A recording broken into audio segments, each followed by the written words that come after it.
Eclécticamente. Hola a todos. Nos vamos a sumergir en el mundo de la economía de mercado, de la acción humana. Exactamente. Mises, un economista realmente brillante, dedicó gran parte de su vida a defender las virtudes de la libertad económica y los mecanismos del libre mercado. Y en este capítulo, pues nos ofrece un análisis profundo, bastante profundo, de cómo funciona una economía basada en la interacción voluntaria entre individuos. Me encanta la idea de comprender cómo funcionan las cosas desde la perspectiva de las personas. Ya sabes, en lugar de centrarnos en grandes fuerzas abstractas. Puedes contarme más sobre la economía de mercado, como si nunca hubiera oído hablar de ella, ¿sabes? Claro, claro. Imagina un mundo donde cada individuo, motivado por su propio interés, decide qué producir, qué consumir y con quién intercambiar bienes y servicios. Esta red de interacciones voluntarias, impulsada por la búsqueda del beneficio personal, es lo que Mises llama economía de mercado. Espera. Entonces estás diciendo que el egoísmo individual puede realmente beneficiar a la sociedad en general. Esa es una observación bastante astuta. Lo que Mises argumenta es que en un mercado libre, la búsqueda de beneficio personal no necesariamente conduce al caos o la explotación, ¿no? Al contrario, cuando las personas son libres de perseguir sus propios intereses, terminan satisfaciendo las necesidades de los demás a través del intercambio voluntario. Dame un ejemplo, concreto para entenderlo mejor. Claro. Piensa, por ejemplo, en un panadero que hace pan para venderlo. Su objetivo principal es obtener ganancias, ¿verdad? Pero para lograrlo, necesita ofrecer un pan de buena calidad a un precio que los consumidores estén dispuestos a pagar. En otras palabras, su interés personal se alinea con el interés de los consumidores, que desean un buen pan a un precio razonable. Ah, ya veo. Entonces, el panadero no está siendo altruista, pero al buscar su propio beneficio termina satisfaciendo una necesidad de la sociedad. Es como una mano invisible que guía el mercado. Exactamente, y esa es la belleza del sistema que describe Mises. Él utiliza el término cataláctica para referirse a la ciencia del intercambio, que estudia cómo estas interacciones individuales, aparentemente caóticas, generan un orden espontáneo en el mercado. Eso me recuerda a la compra de un café. Mi deseo de cafeína y el del barista de obtener ganancias, pues nos llevan a realizar una transacción donde ambos sentimos que hemos ganado algo. Esa es la economía de mercado en acción, ¿verdad? Precisamente. ¿Sí? Cada transacción en el mercado, desde la compra de un café hasta la inversión en una empresa, es un ejemplo de cómo los individuos, al buscar satisfacer sus propios deseos, contribuyen al funcionamiento de la economía en su conjunto. Esa simple compra de café ilustra perfectamente la esencia del mercado. Pero ¿qué hay del sistema más amplio que permite estos intercambios? Ahí es donde entra el capitalismo, ¿no? Exactamente. El capitalismo, como lo define Mises, es un sistema económico en el que los individuos poseen los medios de producción. Fábricas, herramientas, tierra, y los utilizan para producir bienes y servicios con el objetivo de obtener ganancias. Entonces, el capitalismo no se trata solo de comprar y vender cosas, sino de la propiedad privada y el control sobre los recursos productivos. Correcto. Bien. Y aquí es donde entra en juego la figura del emprendedor, ese individuo que busca constantemente oportunidades para crear valor y satisfacer las necesidades de los consumidores, impulsado por el deseo de obtener beneficios. Pero no existe el riesgo de que en la búsqueda de ganancias los empresarios exploten a sus trabajadores o actúen de manera poco ética. Mises argumentaría que en un mercado libre la competencia actúa como un mecanismo regulador que limita el poder de los empresarios. Si un empresario trata mal a sus trabajadores o ofrece productos de mala calidad, los consumidores tienen la libertad de elegir otras opciones en el mercado. Entonces, la competencia no solo beneficia a los consumidores al ofrecerles más opciones y mejores precios, sino que también protege a los trabajadores y fomenta un comportamiento ético por parte de las empresas. Exactamente. La competencia es un elemento, fundamental en el sistema libre mercado que describe Mises. Obliga a las empresas a innovar, a mejorar sus productos y ofrecer mejores condiciones laborales para atraer a los mejores talentos. Esto me hace pensar. Si la competencia es tan importante, ¿qué sucede cuando las empresas intentan eliminarla o manipular el mercado en su beneficio? Esa es una excelente pregunta que nos lleva a profundizar en la dinámica de la competencia y cómo el propio mercado se regula a sí mismo. Pero antes de adentrarnos en ese tema, me gustaría explorar otro concepto clave en la visión de Mises: la libertad. Me parece perfecto.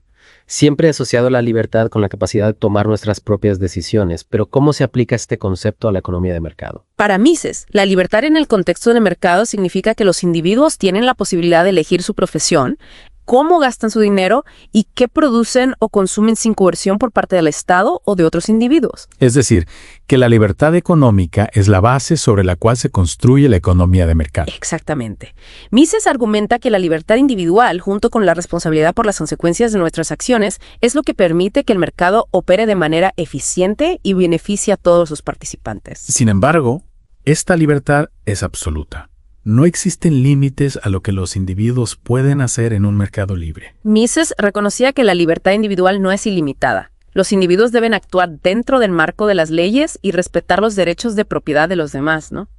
Pero dentro de estos límites, la libertad económica permite que cada individuo desarrolle su potencial y busque su propio bienestar sin la interferencia del Estado. Entiendo.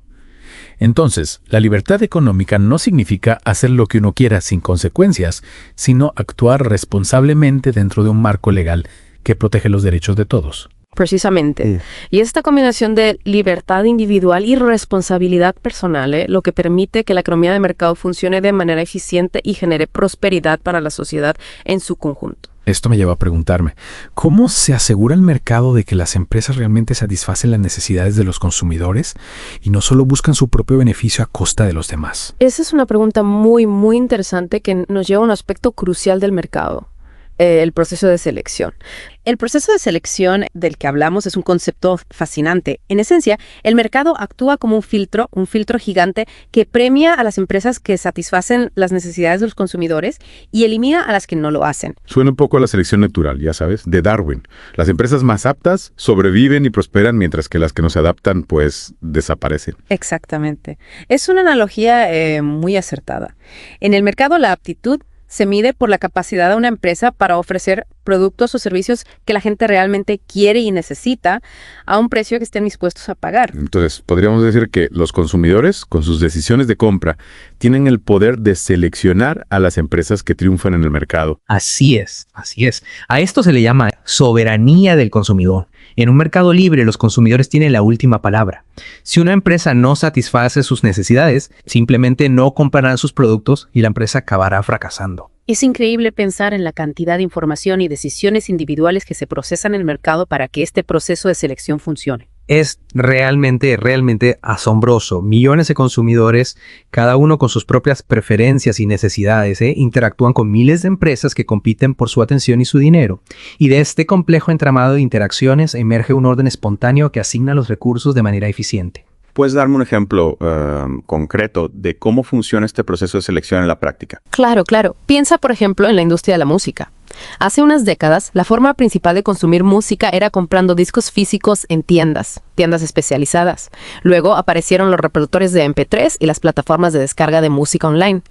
Este cambio tecnológico, pues, alteró las preferencias de los consumidores, que ahora buscaban una forma más cómoda y accesible de escuchar música. Sí, recuerdo perfectamente esa época. Yo también cambié mi colección de CDs por un iPod y una suscripción a iTunes. Fue una revolución en la forma de consumir música. Exactamente. Y este cambio en las preferencias de los consumidores tuvo un impacto, dramático en la industria musical.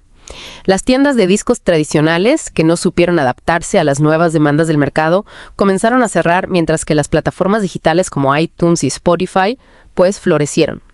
Las empresas que mejor supieron interpretar las necesidades de los consumidores y ofrecerles un producto adaptado a la nueva realidad tecnológica fueron las que sobrevivieron y prosperaron. Es un ejemplo muy claro de cómo el mercado, a través de las decisiones de los consumidores, selecciona a las empresas que mejor se adaptan a las circunstancias cambiantes. Precisamente. Y este proceso de selección no se limita a la industria musical, sino que se aplica a todos los sectores de la economía. Las empresas que no se adaptan a las nuevas tecnologías, a las nuevas necesidades de los consumidores o a las nuevas condiciones del mercado, inevitablemente acabarán desapareciendo. Es un recordatorio constante de que en el mercado no hay lugar para la complacencia. Las empresas deben estar en constante evolución, buscando nuevas formas de satisfacer a sus clientes y mejorar sus productos o servicios. Así es. La competencia y la innovación son las claves para sobrevivir y prosperar en un mercado libre. Hablando de innovación, me pregunto, ¿cómo se relaciona la libertad individual con la capacidad de las empresas para innovar y crear nuevos productos o servicios? Esa es una pregunta crucial. Para Mises, La libertad individual no solo se refiere a la libertad de elegir qué consumir o a qué dedicarse profesionalmente, sino también a la libertad de crear, de emprender, de arriesgarse en la búsqueda de nuevas ideas y soluciones. Entonces, podríamos decir que la libertad individual es el motor de la innovación. Exactamente. En un sistema de libre mercado, donde los individuos son libres de perseguir sus propios sueños y aspiraciones, la innovación surge de forma, digamos, natural. Las personas están constantemente buscando nuevas formas de mejorar su vida, de resolver problemas, de crear valor, y esta búsqueda incesante de progreso es la que impulsa la innovación y el desarrollo económico. Es fascinante cómo todo está interconectado.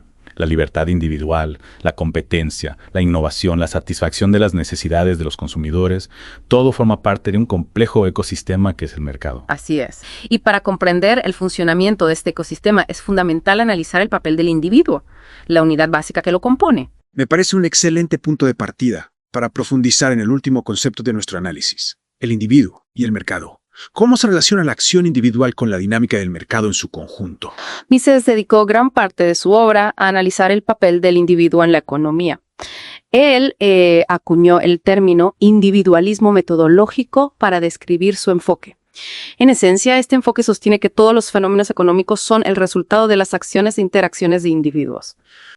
Me has dejado con la intriga de cómo las ideas de Mises se aplican al mundo actual. ¿Siguen siendo relevantes en la economía del siglo XXI? Esa es la pregunta del millón, ¿verdad? Y la respuesta, en mi opinión, es un rotundo sí. Aunque Mises escribió La acción humana hace ya varias décadas, sus ideas sobre la libertad individual, la competencia y los límites de la intervención estatal siguen siendo sorprendentemente relevantes en el mundo actual. ¿Puedes darme algunos ejemplos concretos de cómo las ideas de Mises se reflejan en los debates económicos de hoy? Claro que sí. Tomemos, por ejemplo, el debate sobre el papel del gobierno en la economía. Mises era un firme defensor de la libertad económica y un crítico bastante acérrimo de la intervención estatal excesiva. Argumentaba que la planificación centralizada propia de los sistemas socialistas era ineficiente y conducía a la escasez y al estancamiento económico. Es interesante porque hoy en día todavía vemos este debate en diferentes ámbitos como la regulación de los mercados, la provisión de servicios públicos o las políticas de redistribución de la riqueza. Exactamente. Los argumentos de Mises a favor de la libertad económica y la capacidad del mercado para autorregularse siguen siendo una fuente de inspiración para aquellos que buscan soluciones a los problemas económicos desde una perspectiva, digamos, liberal. Pero no hay situaciones en las que la intervención estatal es necesaria, por ejemplo, en tiempos de crisis económica o para regular monopolios que abusan de su posición dominante. Mises reconocía que existen situaciones excepcionales en las que la intervención estatal puede estar justificada, como en casos de desastres naturales o para garantizar el cumplimiento de los contratos. Sin embargo, insistía en que cualquier intervención debe ser cuidadosamente evaluada, ya que puede generar distorsiones en el mercado y afectar negativamente a la eficiencia económica. Entiendo. Se trata de encontrar un equilibrio entre la libertad económica y la necesidad de regular ciertos aspectos del mercado para proteger a los consumidores y garantizar una competencia justa. Precisamente. Y es aquí donde las ideas de Mises sobre la importancia del individualismo metodológico pueden ser muy útiles. Al analizar las motivaciones y los incentivos de los individuos que toman decisiones, tanto en el sector público como en el privado, podemos comprender mejor las consecuencias de las políticas económicas y diseñar intervenciones más efectivas. Me gusta la idea de utilizar el individualismo metodológico como una herramienta para analizar la realidad económica. Nos permite ir más allá de las abstracciones y comprender cómo las decisiones de las personas, ya sean políticos, empresarios o consumidores, configuran el mundo que nos rodea. Exacto. Y al comprender el papel del individuo en la economía, podemos apreciar mejor la importancia de la libertad individual, la responsabilidad personal y la competencia como pilares de una sociedad próspera y justa. Hemos recorrido un largo camino en nuestra inmersión en el pensamiento de Mises. Empezamos explorando la economía de mercado como un sistema de intercambio voluntario, pasamos por la importancia de la competencia y el proceso de selección, y llegamos al papel fundamental del individuo en la configuración del panorama económico. Ha sido un viaje fascinante a través de las ideas de uno de los grandes pensadores económicos del siglo XX. Y lo más importante es que sus ideas siguen siendo relevantes en la actualidad, brindándonos herramientas para comprender la complejidad del mundo económico y para debatir sobre las mejores políticas para promover la prosperidad y el bienestar social. Me alegra haber emprendido este viaje contigo. He aprendido mucho sobre la visión de Mises y cómo sus ideas, aunque a veces controvertidas, nos invitan a pensar de forma crítica sobre el funcionamiento de la economía y nuestro propio papel en ella. El objetivo es precisamente ese, fomentar la reflexión y el debate sobre las ideas que impulsan el mundo. Espero que esta inmersión en el pensamiento de Mises haya sido enriquecedora para todos nuestros oyentes. Sin duda alguna. Y como siempre animamos a nuestros oyentes a seguir explorando, a seguir cuestionando, a seguir buscando nuevas perspectivas para comprender mejor el mundo en el que vivimos. Hasta la próxima. No olvides dejarnos tus comentarios. Dale me gusta, comparte y suscríbete a Eclécticamente para no perderte nuestras últimas actualizaciones.